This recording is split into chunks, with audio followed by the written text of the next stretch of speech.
Tesla CEO Elon Musk shows how brilliant he is at everything but dealing with the media during a time of crisis.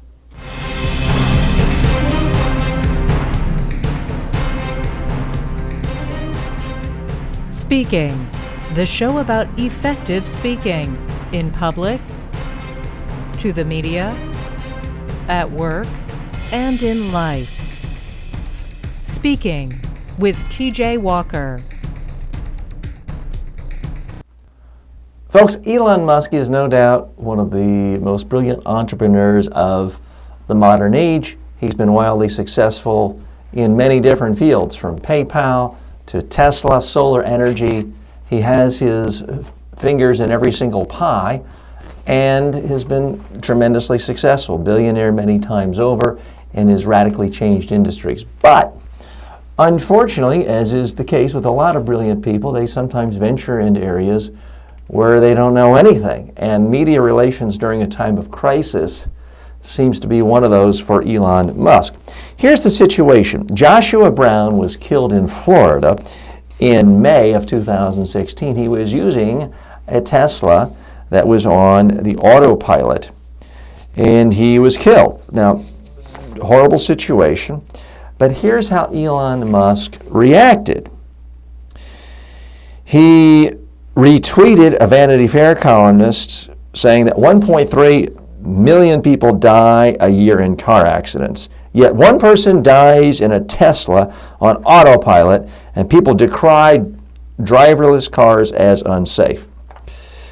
He also made a post saying that Brown's death was statistically inevitable, or a statistical inevitability. Here's the problem with this. He is absolutely right on the numbers.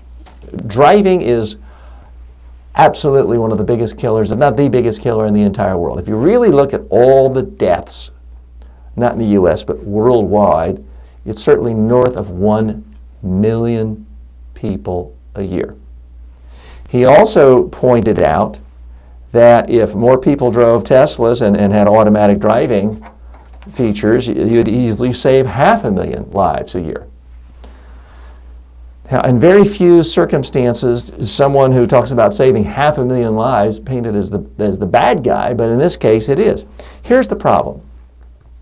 When there's been a tragedy at a personal level and someone has died, and the death relates to a product that you created, you can't start arguing facts because it's an emotional time for people. When it comes to death, people get emotional about it. In fact, what could people possibly be more emotional about than death? So Musk had exactly the wrong inclinations. What he should have done is just expressed sympathy to the family, to the individual who died, and just communicate at an emotional level. Instead, what Musk did was communicate at an intellectual level. Now, it just so happens that everything he said is 100% accurate and right, and I stand with him completely on that. I think it's insane when other commentators want to fixate on, oh my gosh, somebody died in a driverless car. Aren't they dangerous, and now we should never use it? Well, wait a minute. No. Thousands of people die every single day in cars being driven by people, and that's not news because it happens one at a time. So I agree with Musk completely, but you know what? I'm not CEO of a big car company. Nothing I built or created had anything to do with the death. So I can sit back and be rational and logical and factual on it. Nobody cares about my opinion on driverless cars. Elon Musk is profoundly different, and that's why this was just such a horrible answer, because if he had just expressed sympathy, if he had just let it go with that, then people would have forgotten about it a few days later. It would have blown over. People would have noted his response, but it wouldn't have blown up. It wouldn't have been a news story. Now, the whole thing has been turned into a news story, and it's not good news. Here's why it's a problem. So much of a success of a company like Tesla, automatic driverless cars, is going to depend on public opinion supporting it. You're going to have support from politicians, regulators, laws passed, regulate police, infrastructure of highways. So he needs to start thinking now about building positive public approval for driverless cars. And if he goes around saying, oh, it's statistically inevitable that you die and you die and you die, it's going to turn people off. Do you have a speaking-related question for #1 USA Today best-selling author T.J. Walker?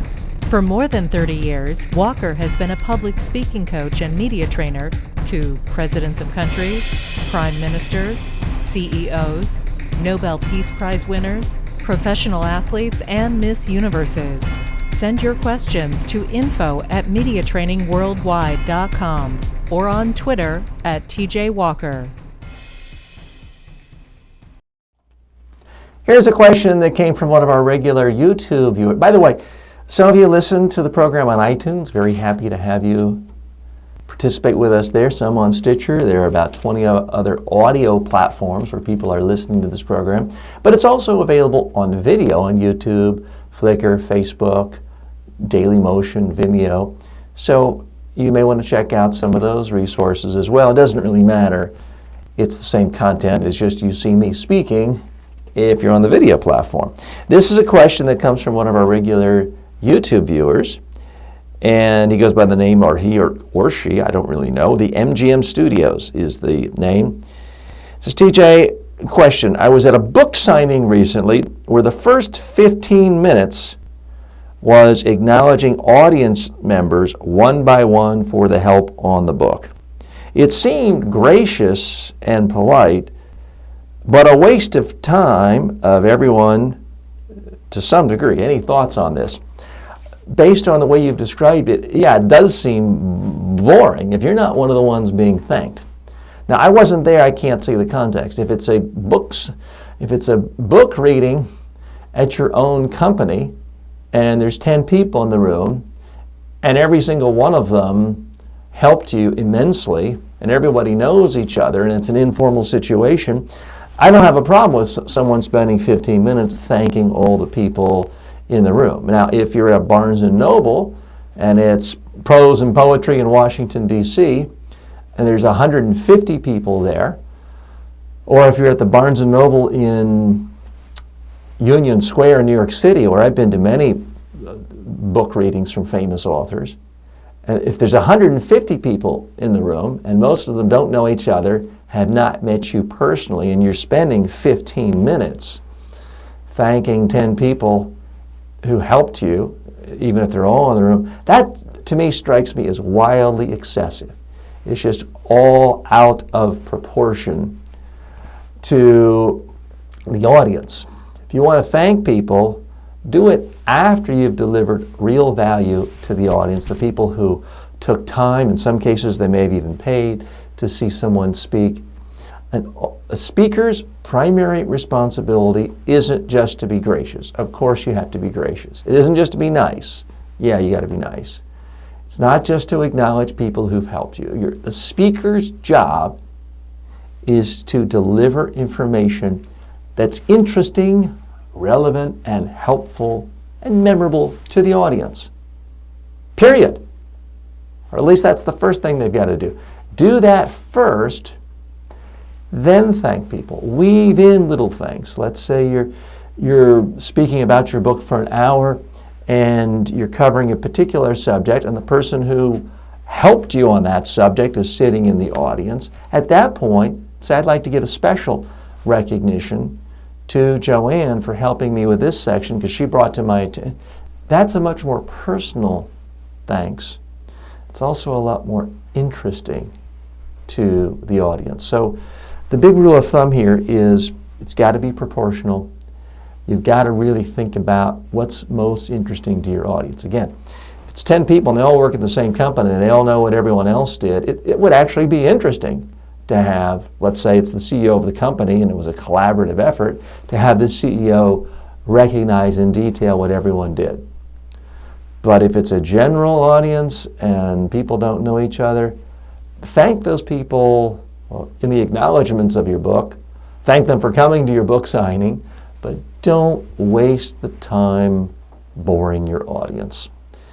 MGM, thanks for the question. As always, we take all questions here as it relates to public speaking, presentations, PowerPoint, and speaking to the media.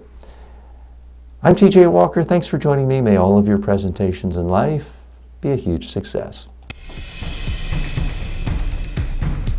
Speaking with TJ Walker is the #1 rated daily streaming TV and radio show devoted to all aspects of speaking and communication. If you received value from this show, then please subscribe to it at MediaTrainingWorldwide.com. Please review the show, leave comments, and share it with your friends and colleagues today.